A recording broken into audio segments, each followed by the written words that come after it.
questão, como que a gente pode... Porque aí, se você olha a coesão estruturada de uma nação, de forma justa, separando sua produção, de uma maneira que todo mundo ame o que é ser brasileiro, isso é fascismo? Não.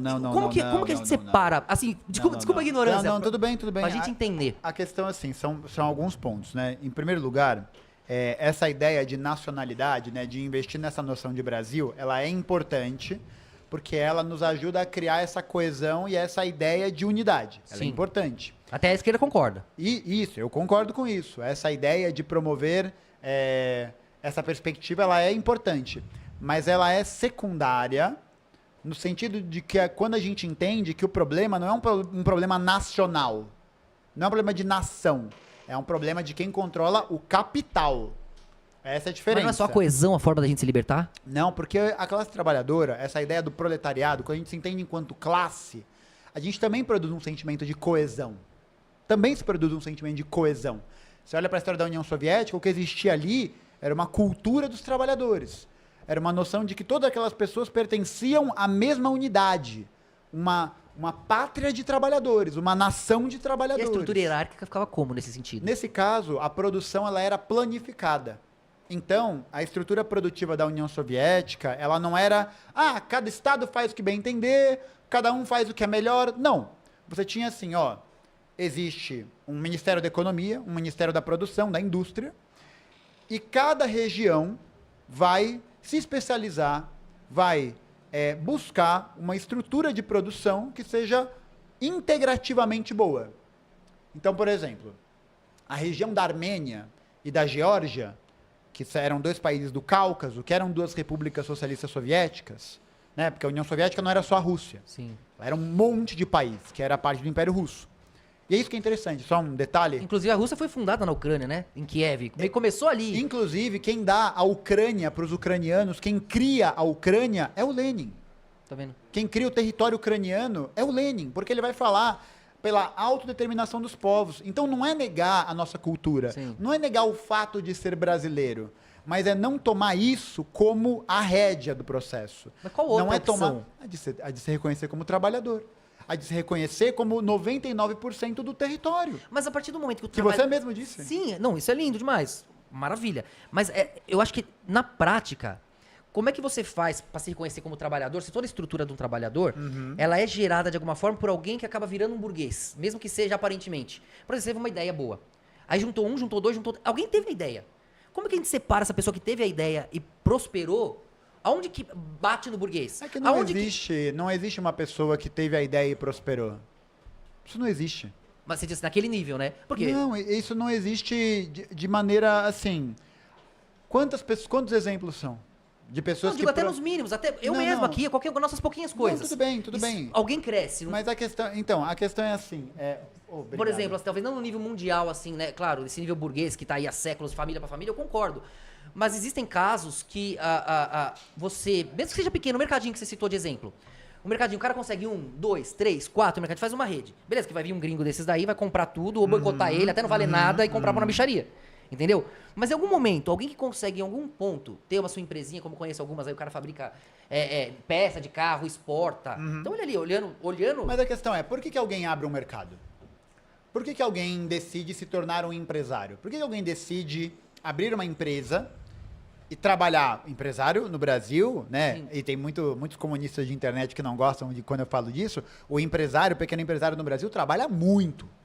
Trabalha muito mesmo, porque não tem empréstimo de banco, porque não tem subsídio, porque não tem crédito, porque tem juros, porque tem um monte de coisa. Eu concordo com isso. Mas por que alguém vira empresário? Alguém vira empresário porque ser trabalhador é horrível. Porque ser trabalhador médio no Brasil é muito ruim. Mas por que é ruim? É ruim porque você tem baixo salário, é ruim porque você tem escala 6x1, é ruim porque você tem que pegar um transporte público lotado de 2 e 3 horas. É ruim por questões materiais. Mas existem também, às vezes... Isso é fato que você falou, mas tem sonhos, ideias, projetos, invenções. Sim, mas isso aí é o quanto. Sim, tem razão. Entendeu? Tanto que a grande maioria das melhores invenções que a gente tem, da tecnologia, da informática, não foi feito pelo Steve Jobs e pelo Elon Musk. Isso foi primeiro. Que fez o negócio? Isso foi primeiro financiado como um projeto do Estado. Por quê? Porque para o capitalista, para o capital, não vale a pena ele investir num projeto que ele não sabe se vai dar certo. Imagina se o cara pega e bota uma grana num projeto do Steve Jobs e não funciona. Isso aconteceu. Eu entendi. O Steve Jobs desenvolveu o Lisa 2 e foi expulso e foi expulso da Apple. Exatamente. Então o que acontece? A maior parte das grandes invenções só puderam existir porque em algum momento houve Eles deram aval do Estado. Ou eles roubam, ou te derrubam, ou depois o capital privado se apropria. Sim. Então, sei lá, a privatização da Telebrás, né? Da telecomunicação, que a galera falava, porra, você tinha que herdar uma linha de telefone. E aí depois que veio as empresas privadas, melhorou. Eu achei esse argumento horrível. Só que foram anos e anos e anos E outro, de boicote, investimento. a gente era boicotado, não podia ter, não podia desenvolver os nossos, tem patente, não tinha como fazer os nossos. O Gurgel, cara. Aí quer dizer, escute o boicotando, não deixa se fazer nada, e fala, ó que porcaria que é, ó. Ó se eu deixar. Aí o cara bota dólar lá e até só pra voltar. Pô, esse argumento é muito ruim. E aí, até só pra voltar pra essa questão do empresário. Do assim, Enéas que você também ia falar, eu queria entender onde sim. que começa o lado bom, termina o bom e começa o ruim. Não, pra então, gente entender. a questão que é até a seguinte. tá envolvido o assunto. Não, então, a questão que vai girando é a seguinte, nacionalismo. né? O problema do discurso do Enéas era que ele pautava uma ideia de Brasil sem pautar uma ideia de superação do capital.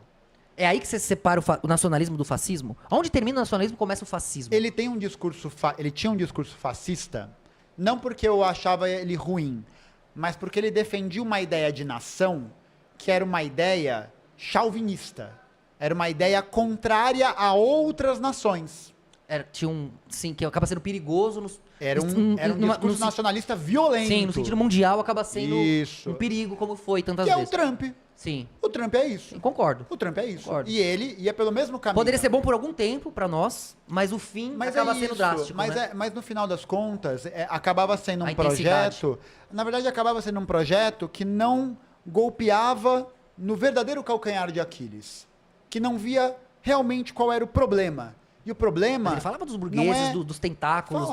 Falava, mas a questão é essa. A questão é que o fascista ele também fala isso, esse discurso nacionalista também fala isso, porque ele imediatamente é verdade. Percebe? Ele imediatamente é verdade.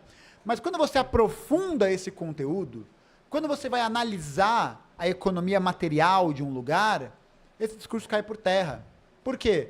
Porque de que adianta para o trabalhador continuar tendo um burguês mandando nele? Mas foi um burguês brasileiro que ama ele, ama o que nós somos. Se burguês, em vez de ficar querendo lucrar aqueles bilhões, eles lucram bilhões que nunca vão ser usados, são impossíveis, são números estratosféricos. Como é que pode um burguês brasileiro dizer que ama o Brasil se ele vive a partir da exploração do povo dele? Mas aí ele já não ama de verdade.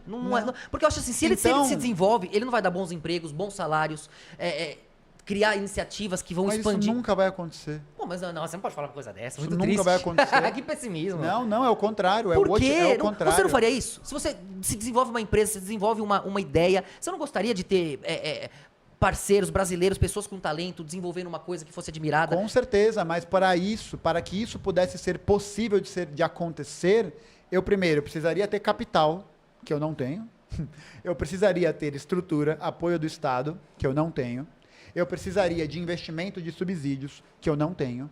Eu precisaria de recursos para contratar trabalhadores, que eu não tenho, porque eu sou um trabalhador. Sim, mas eu também, eu não te falei. E a questão mas é possível a gente dar esses passos. Até um nível. Pô, mas eu dei esses passos. Não. A questão é a seguinte. Num piscar de olhos, se qualquer coisa acontecer, qualquer programa pode acabar. Sim. Como acontece todos os dias em muitos lugares. Aí eu concordo. Então, e aí a questão... Acho que o embaralho dos níveis é que atrapalha o brasileiro de apoiar o projeto. Sim, mas por quê? Porque é algo que está tão intricado, é algo que está tão na estrutura, que parece tão normal, que a gente não vê essas nuances. Mas qual projeto? O do Ciro resolveria? Um projeto Qual? do Ciro Gomes, por exemplo? Não. Não, por quê? Porque, de novo, ele se baseia na ideia do apoio de uma suposta burguesia. Mais ou menos igual o Enéas, de algum jeito você viu uma similaridade? Sim, uma certa similaridade nesse sentido, sim. Porque ele é um cara que fala que existe uma fração da burguesia brasileira que, como você falou, é bem intencionada, quer desenvolver o Brasil. Isso é balela. Mas porque a hora que chegar lá e ver, desenvolvo o Brasil ou me ferro? Aí o cara prefere, né? E a questão é que, na verdade, ele nem está interessado nisso. Se eu desenvolver o Brasil, eu me ferro, que vão me derrubar. Sabe por quê? Porque a burguesia brasileira, no caso da nossa burguesia, ela ganha muito, toneladas, mananciais de dinheiro com renda fixa, com mercado financeiro e agronegócio. Pra que o cara vai querer investir em indústria? Sim. Pra quê? Pra quê? Com uma taxa de juros a 15% ao ano. Mas um Que cara... ele pode ganhar a título de renda fixa, com ele sendo um grande participante de um fundo de investimento que ganha bilhões Mas e aí você bilhões você de dizendo como reais. se fossem todos capitalistas daqueles do nível... Só quero lucro. Nós não somos todos assim. Mas porque Por que que nós não alguns de nós- somos capitalistas. Mas talvez Nós- isso seja uma coisa moral, então. Nós não somos. Não. Não é uma coisa moral. Não é uma coisa moral. A gente não é capitalista porque a gente não detém capital. Capitalista verdadeiro é aquele... Que detém o capital. Controla, dá o valor pro capital, né? Não, Inclusive. quem dá o valor pro capital é a gente. Mas- É aí que tá a Então, contradição. mas se fosse a gente faria nosso próprio papel. A questão é que o papel que eles imprimem, por ter esse poder de coesão que eles têm internacional, quem se opor, eles derrubam. Falar, então você não comercializa mais. Por isso que a Revolução Socialista dos Trabalhadores é um movimento mundial. O que o Karl Marx Porque o golpe falou? é mundial. O que o Marx falou? Trabalhadores do mundo univos. Porque se entende que enquanto um sistema mundial, o capitalismo que existe no Brasil só existe porque existe um determinado modelo e forma de capitalismo nos Estados Unidos.